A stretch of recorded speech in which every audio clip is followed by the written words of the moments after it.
I managed to squeeze my lunch in a little bit early today. I had an early start. Every time I do that, I end up wanting to be able get my lunch in a little bit quicker if I get up early and get started early. Um, One of the things that I've been talking about, of course, is going to Maine, and of course, a big part of being a taxidermist is moose, right? We between the hunting, when we're out in the woods and we see Maine is just absolutely loaded with moose. We see a lot in New Hampshire and also too in Vermont as well. But New England's like next big thing next to deer hunting is these things, really. That and bears. They're really quite a critter, and the very few first moose I saw, I was just taken by them, and I'm like, "Wow, it's a moose. Look at that thing."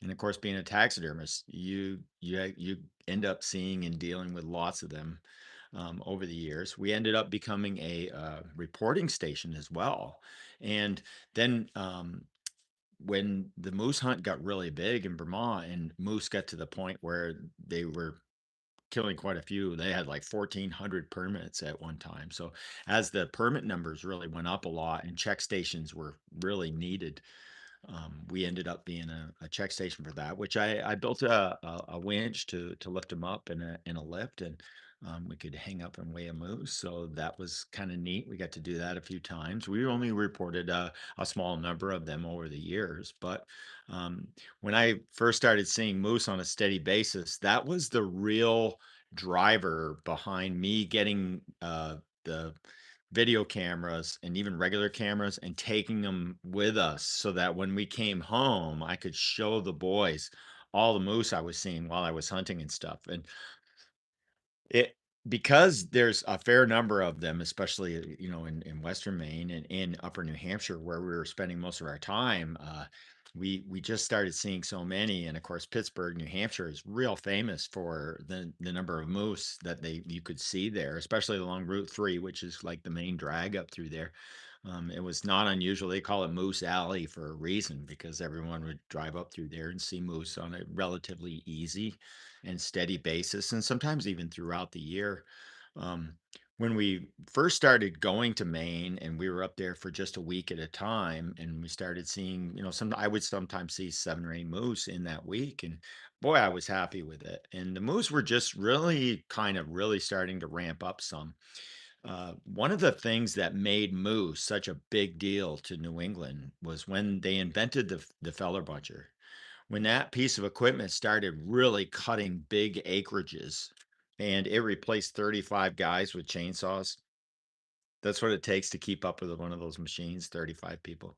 And even then, I don't know if they could actually do that. So, like, it's pretty amazing what that machine will do, and it also changed the industry as well. A lot of the mills that would either make paper or chips, pulp production, stuff like that. A lot of those mills ended up like sponsoring and helping loggers get them things. And then after a while, they got really steady wood. Lots of people came right in. Um, the equipment really started going. At first, loggers were against that machine, but over time, some of them ended up owning them, and of course, they did really well. And it really changed the forestry landscape like crazy. I think Case was the first one to come out with one, and then later on, ended up uh, they ended up like Timberjack and some of the other companies ended up building their own versions. They got better at cutting, and the machines got better over time. And the amount of wood that the thing can cut is just tremendous. It's not unusual for one to clear 5 acres in a day. So as soon as that mainstream big cutting started happening, things will get flooded, and it made a lot of the timber in Canada more easily cut. Their mills were along the Trans-Canadian Highway. That huge amount of competition between Canada and the United States for paper. That kind of stuff really changed quite a bit, and a lot of the mills and stuff around here went out. But during its heyday, that machine transformed the landscape for moose. It made it a lot more new successional forest. It made a new successional forest at higher elevations also too. So that really changed things. And with that new vast amounts of new successional forest, and moose kind of moved in and came south some and really started populating and doing really well. The moose herds in all three states just took. At this point, I think there's moose all the way down into New Jersey now. So the moose have really actually been doing really good for quite a fair time there. And of course, we had never had such a moose population. We had never seen the moose population just rocket right up to what we would now know was too many. A lot of the departments, when they were issuing permits, were pretty careful about them and didn't want to issue too many in the beginning, and they were real reserved about it. And then later on, they kind of held on to that attitude just a little too long. And boy, after a while, they really started eating into their habitat pretty well. A lot of they really are a four-legged chipper. Them things can eat. It's just amazing. You sit down and watch one at close range, and feed on brush, and they are eating that 18 inches of like soft maple whip.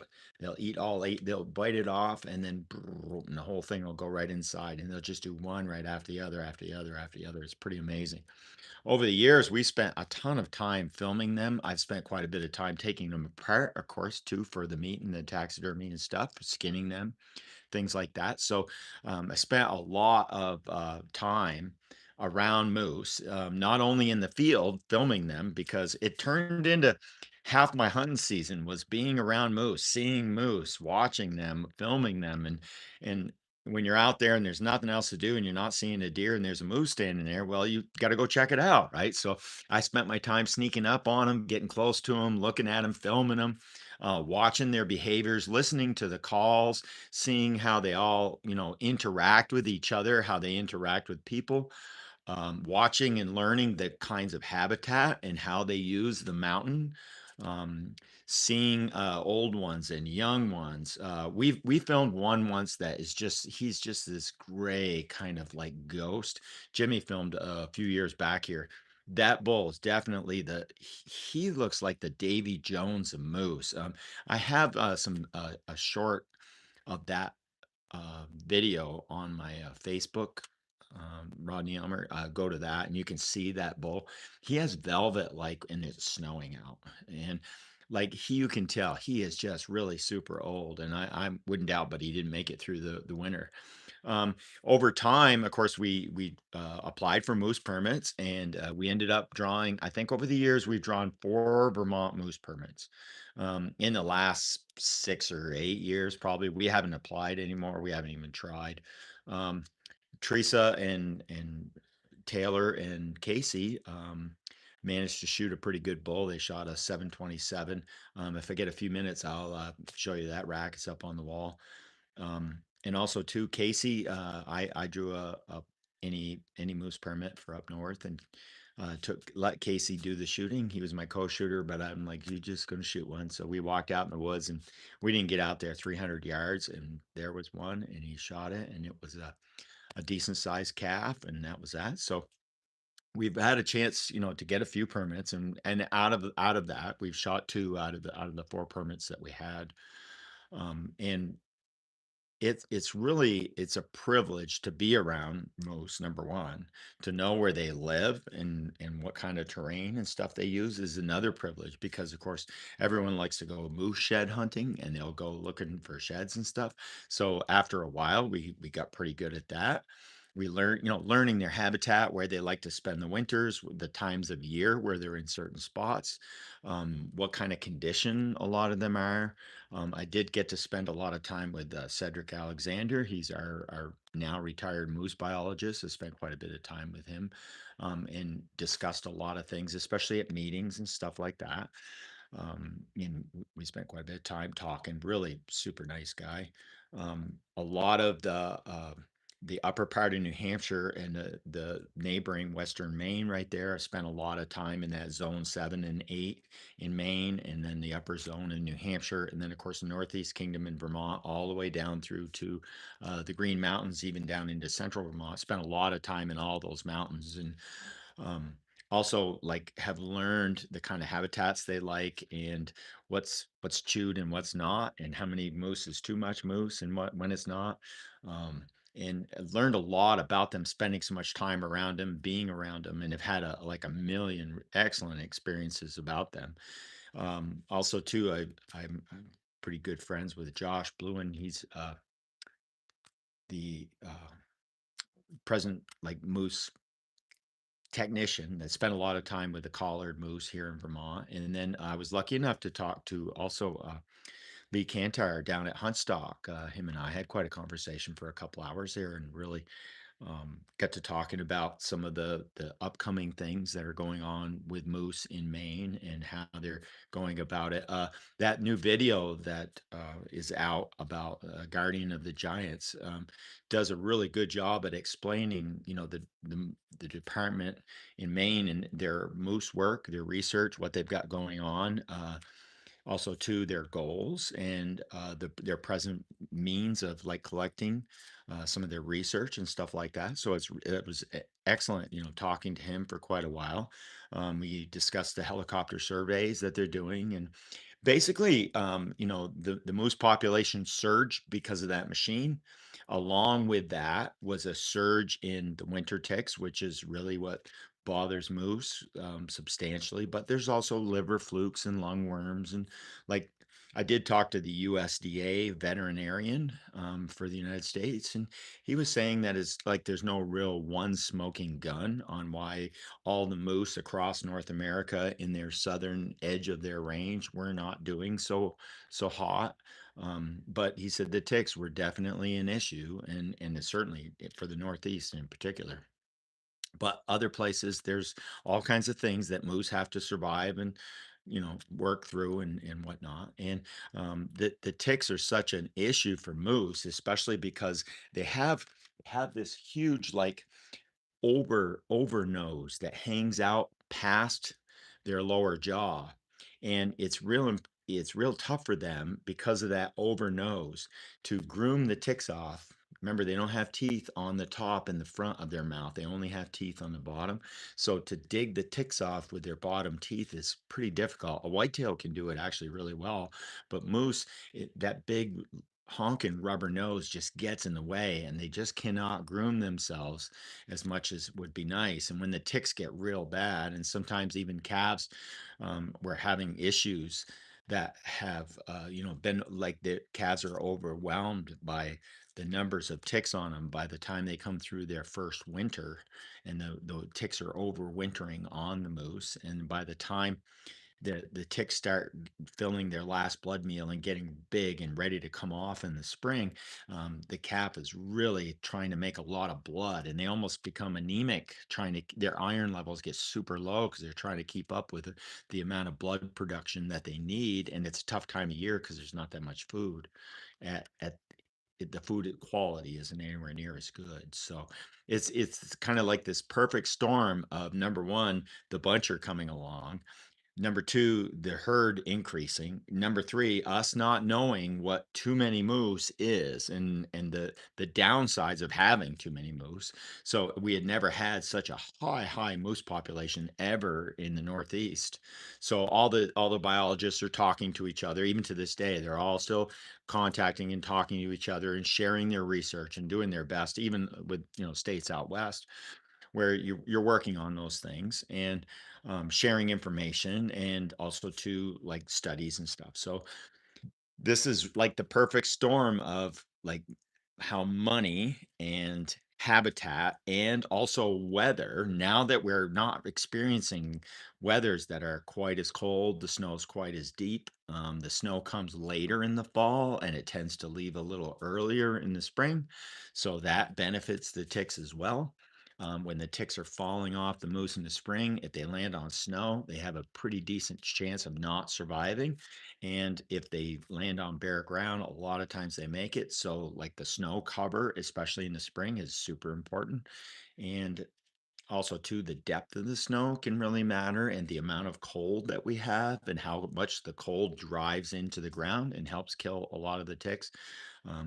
all those things like kind of this has been like the perfect storm where you've had all these things happen and the moose herd has gone up and then it's crusted, it's peaked out, and now it's coming back down. They pretty much all agree that about 3/4 of a moose per square mile is seems to be ideal. That seems to be about the right amount. Central Vermont south, we're about a moose per square mile or less.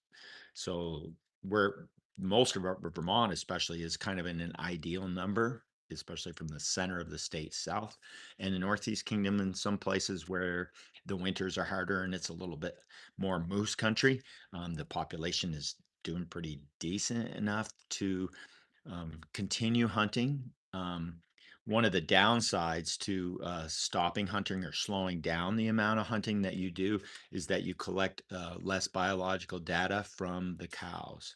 It's real important to collect ovaries from every moose that you can because there'll be a scar for every pregnancy. And the pregnancy rate is a real important thing to measure how many cows are successfully being bred every fall and whether or not they're successfully bred and having twins or if they're having singles or if they're not birthing any. So though that information is real important, and the tick situation because the moose were pretty high, and of course it's like a fuel fire relationship between the tick and the moose. If there's lots of moose on hand, they tend to infect spots and they infect each other, and so the tick rates can get pretty high and pretty big. And if mom is pregnant and she starts into the winter and she's in kind of rough shape, and she say because her body's in rough shape, she absorbs one of the twins and then births one of the twins. And then that twin that is born, the single now is born in the spring, and she nurses it all summer and she lives with her almost, low iron levels and her anemia in the spring. As she recovers and she starts doing better, all the ticks fall off, she does better. She's nursing also, and of course if she has good feed all summer long, she'll come around a little bit. The calf will be with her, she'll get pregnant with hopefully two twins again the following fall, and then by spring her 1-year-old calf has now gotten a chance to be pretty well infested with ticks as well. And sometimes most of they have collared calves. They try and have as many of those as they can successfully collar at the price that it costs to get it done and the amount of research, like the numbers of them, that would be a good sample size. So they're mixing that a little bit and trying to do as many as they can to see how many calves are surviving that first real tick questing when they're number one still growing. They're only a year old, so they're still growing bones and muscle and stuff like that. They have yet to become sexually active, and when the spring and their first year comes around, if the habitat isn't so good, they may be struggling because of that, but they may be doing better if the habitat is. So again, that's another chance to see not only the infesting rates, how many, but also how many might die from it. And there are some years, Maine had a year there where 90% of their collared calves died in their first spring. So, that spring around, the first spring when they're born, and then the following spring, by then, usually March and April, at the very end of winter, the calves are really struggling.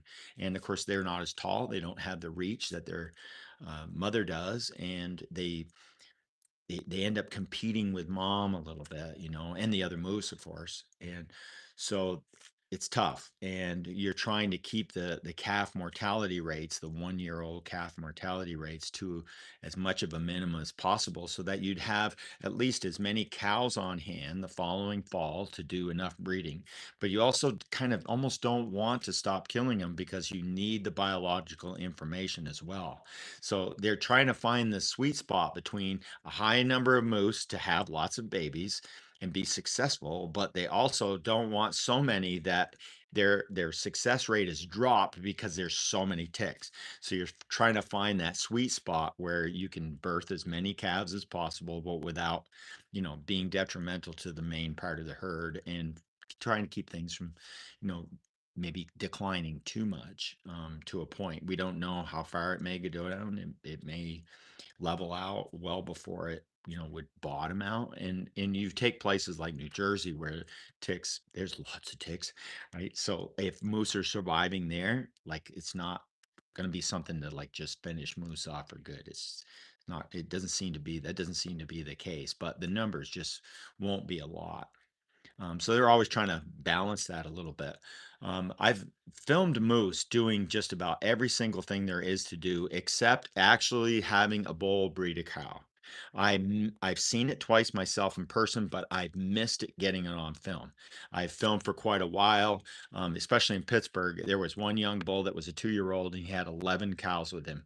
And he had one particular cow he was spending most of his time with, but there were two other ones that were really mad and wanted his attention as well. And the cows were up on their back legs fighting like crazy, and they spent a lot of time together. And I filmed them for a long time, and then finally I turned the camera off, and in that, and it was one of them Sony Handycams, right? So it takes a long time to turn the power on, push play, and for the whole thing to power up and get going, and the tape start running, and then you start recording. And in the 6 or 8 seconds that it took for that bull hopped right up on that cow and bred her right in front of me, and I didn't get it on film, and I wish I could have. That's about the only thing that I haven't. Um, and I haven't actually seen the calf hanging out at birthing time. I've seen a brand new calf soaking wet, but I have not had the chance to film the actual birth. I haven't done that. And that time of year, I'm not normally in the woods. And if I do go in the woods, I'm shed hunting. Keith Gallant and I, we have another video. If you search through some of our archives, you can see it. We were shed hunting, and we came onto a brand new calf. Oh, that thing was brand new. And that was at like 3,000 feet. Way up on the top, she birthed this little tiny calf, and he's in the sunshine calling for his mother. It's just some fantastic footage. But um, just they're really special. And got a chance to learn a lot about them. Most of the calves in New England should weigh about 250 pounds by fall.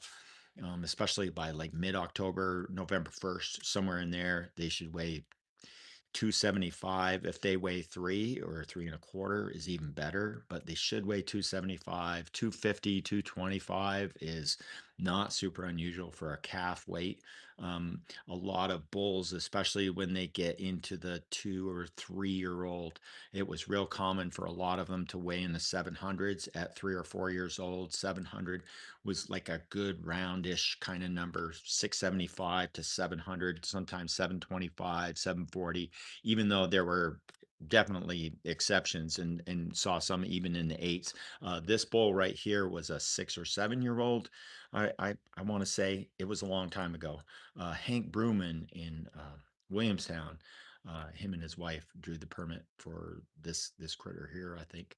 And it's one that he shot, and I want to say it was right at 800 pounds or just over 800 pounds, which is really great for a bull of this size. He had a 63-inch outside spread, so he was a really good bull. And they were a lot more common, especially like just before and during the heyday of moose, when there was lots of moose on hand.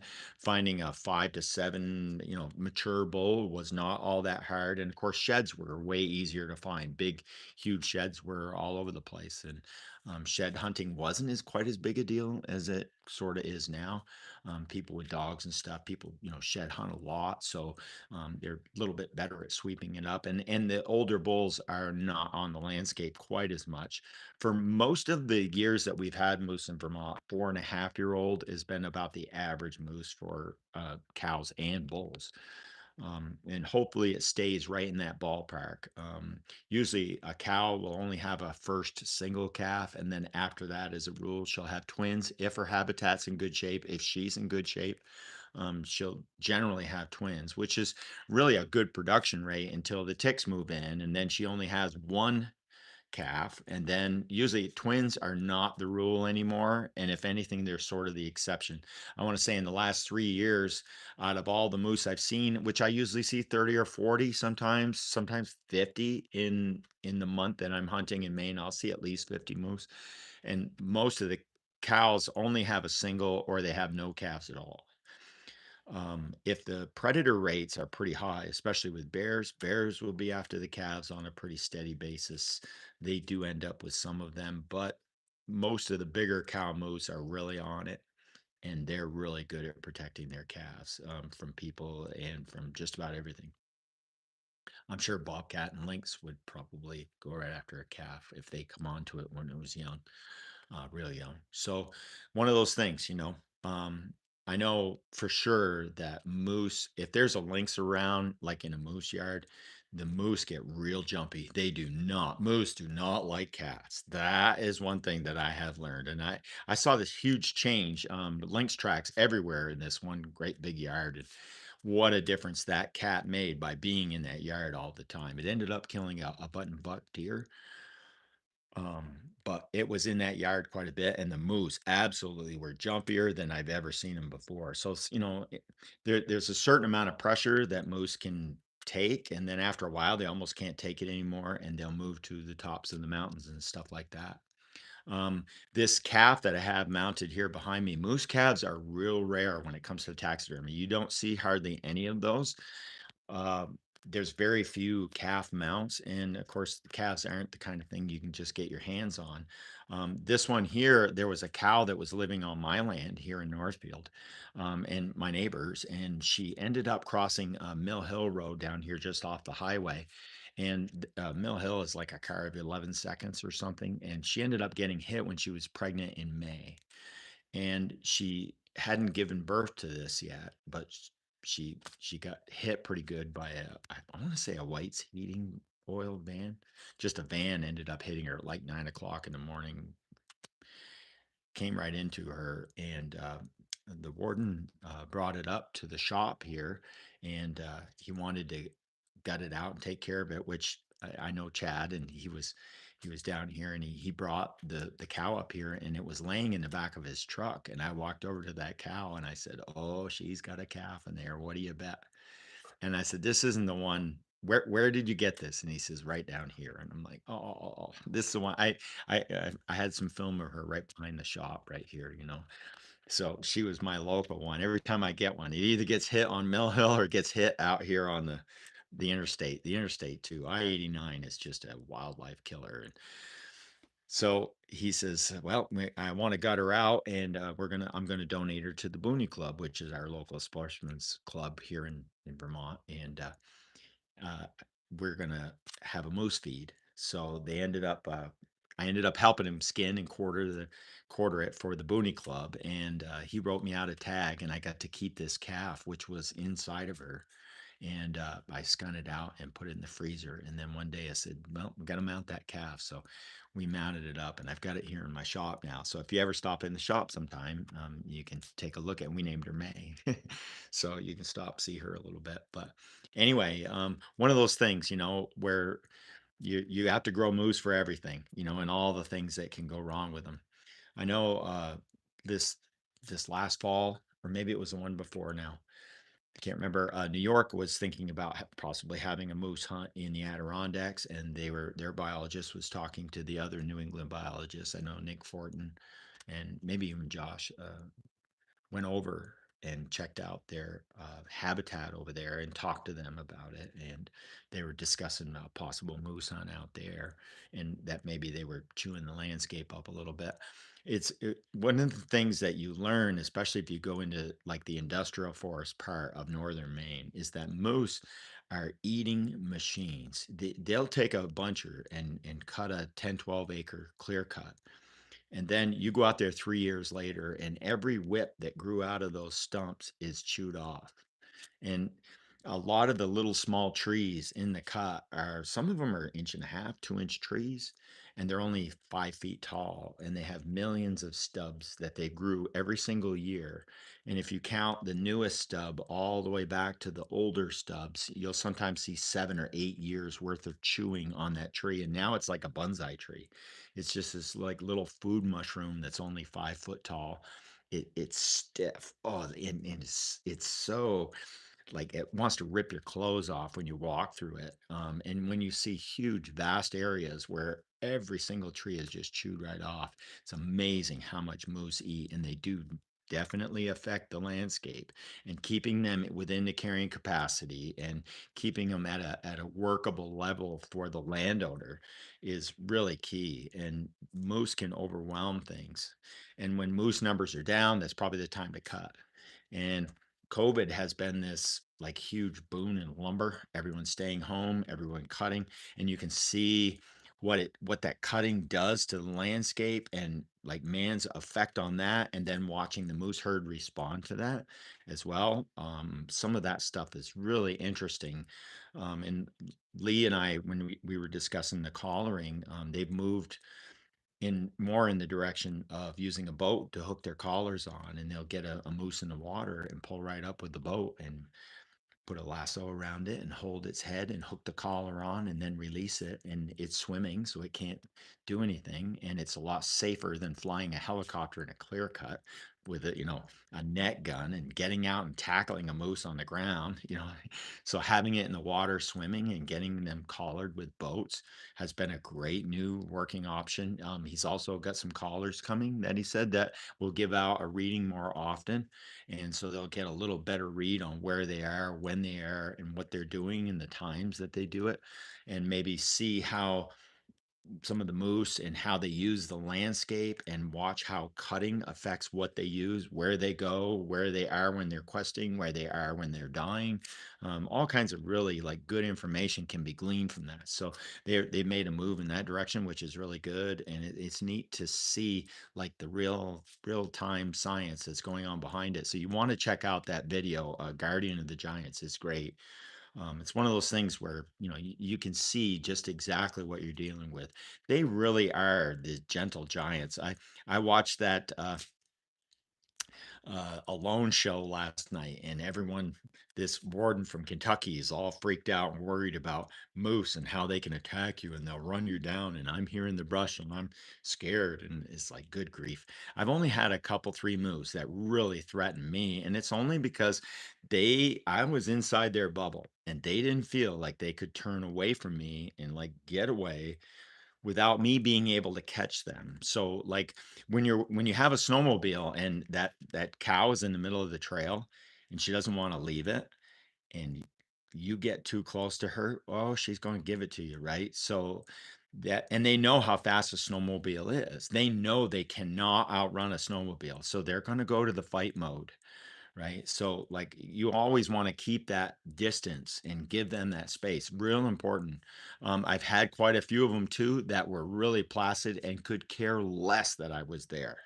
And then I've had others that were 80 yards away, and she laid back her ears and she didn't like me around her calf. And she was 80 yards away, and I had been hiding and been quiet. And she somehow got me and figured me out and moved right in on me. And boy, she was like, "You're leaving." And I'm like, "You're right, I am." And boy, did I scoot. You have to be able to read their body language. They're real good at putting it out. And they're really docile. They're really gentle giants. They really are. And not that you got to be careful still, but like they're really something. The bulls, they're out for other bulls. They're not out for you. And it's the second they realize you're not a moose that they don't want anything to do with you. The extra pressure, you do see that a lot. One time I'm up on a mountain, and I'm at the top of a cut. The cut goes about 2/3 of the way up the mountain, and I'm right at the top where the hardwoods start, and I'm watching a cow down below me, and there's a fella way down in the bottom that's got a pickup truck with a real loud exhaust, and he's must be stuck or something, and he's revving and revving and revving his truck up, and I can hear this rah, rah, rah. And that cow is listening to him, and she's listening and roar, roar, roar, roar. And then he backs off and then roar, roar, roar again. And she turned and took off running and came running up the hill towards me, and then stopped when it was quiet, and she started listening. And then he went back to roaring on it. Now, that pickup had to be 3/8 of a mile from her, but she knew that roaring pickup truck must be trouble, and I'm out of here. So, moose are really in tune with things, and they have excellent hearing. Those giant ears, and even a bull, when he takes those giant antlers and he puts his ears on his antlers like a giant megaphone and he listens, those giant bulls, they don't miss a trick. They are just looking out for themselves. If you spend any amount of time around all kinds of like different kinds of moose, like cows, calves, and medium, small bulls, big bulls, the big bulls are always with other moose, just about, even if it's another bull. They're always watching the other animals, and they're always, like, in the back ready to hit the exit. You go up a mountain and you come into, like, a shelf with a little moose yard where they're hanging out, and the cows and the calves will be standing around or whatever, and the big bull is always in the back, and he can just go pook over the mountain or shoot through a rock crevice and down over the other side. He knows where the exit is all the time. And once you shove him off a mountain, he'll go all the way down through smashing and crashing, go right across the valley and smash and crash right to the top of the next mountain, sometimes almost as far as you can see. Like they'll just bust off and go 4 miles and stop when they get to another mountain and they'll get to the top.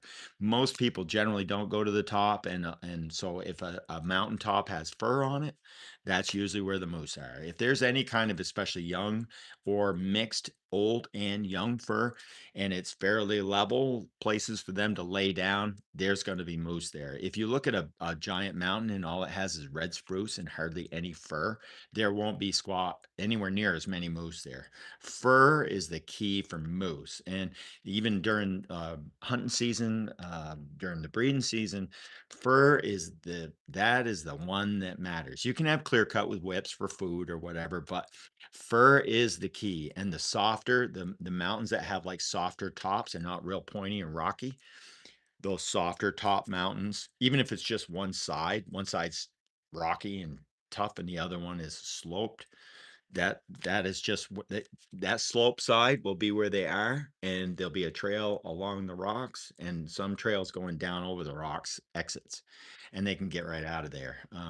So if I'm really looking for moose, gonna moose hunt, I just look over and find a giant mountain with lots of fur on it, find a bench or a flat spot or a shelf of some kind, and then walk right up there. The most moose I've ever seen in one group is 24. Seen 24 moose all in one spot, like about 300-yard circle. But that's like double breeding parties at the second rut. You know, they breed the first rut in October, and then the second one is later on in November, and like during deer season. And the cows will call. They'll do a lot of moaning and groaning, and they'll listen for a bull, and he'll grunt at them, and then work their way towards them. A lot of times, some are crazy grunters and grunt like crazy and will run and grunt. And then there are others that will grunt once and won't say a word, and they'll just listen and keep coming. So whenever you're moose hunting, kind of keep it quiet, be careful, just a little bit, low key. If they really like it, you can feed it to them, just like a turkey, right? If he really likes a certain call and he really keeps answering it, and he loves it, you can feed it to him. But eventually, he's also keying on right where you are. And I've seen many a moose I called to once, and they were half a mile away, and they walked right up to within 50 yards of me and then started looking. That's how well they could pinpoint the exact location of where that sound came from. The other thing is their pupil is flat and it lines up with the horizon. So any movement to the sides of them, and they can see 270 degrees around them. So any movement, they pick it right up. Anything twitches, and they're looking right at that one cow will get you, and the bull will already be up and out the back, and he won't even find out if the cow's serious about what she's seeing. He's already on that and ready to leave. It's pretty cool. Yep. Yep, I am a taxidermist. Yep, been a taxidermist for this is 40 years. I've been doing taxidermy. Did it part-time for about 10 years, and I've been doing the other 30 odd years full-time. Yep. Yep. Teresa and I, and my sister-in-law are in here pretty much full time. Tammy's not quite so much, but Teresa and I are in here all the time and have been doing it for quite a while. We usually do between 250 and ish pieces every year, somewhere in that ballpark. Yep. Do just about everything. We've done everything. Uh, I've done hummingbirds for the state and for museums. Um, Giant snakes, alligators. I haven't done a platypus. I'd love to do one of those. I'd love to do a kangaroo. Uh, Teresa wants a musk ox real bad. especially a little one. Also too, I'd love to do a zebra or a domestic horse. I think a regular domestic horse would be awesome. I'd love to try one of those. A zebra too would be really something. I've done wildebeest, kudu, stuff like that, but it would be neat to do those. And a fair number of sheep and stuff like that as well. I have not done a grizzly yet. I've worked on grizzlies, other people's stuff that needed fixing or improving or straightening back out or something like that. A horse is really beautiful because you can see the muscle structure, also to the eyes. If you get up close and you look at a horse, like the softness of their nose, horses are just, they're really a beautiful animal and always been in love with them and cowboy stuff, right? When we were kids, yeah, I mean, cowboy shows, right? Horses were always something. I can't stand the smell of a horse. I don't really like the smell of horses all that much. I'd rather smell a moose any day, but, um, uh, and I've never done a full body moose. That's another one that I have not done, except for the calf here. Yep, yep. Anyway, that's probably enough yakking for today. I'll let you guys get back to your lunch and, appreciate you stopping by, and, we'll keep them coming. We'll talk about something different tomorrow. Take care, everybody. Bye-bye.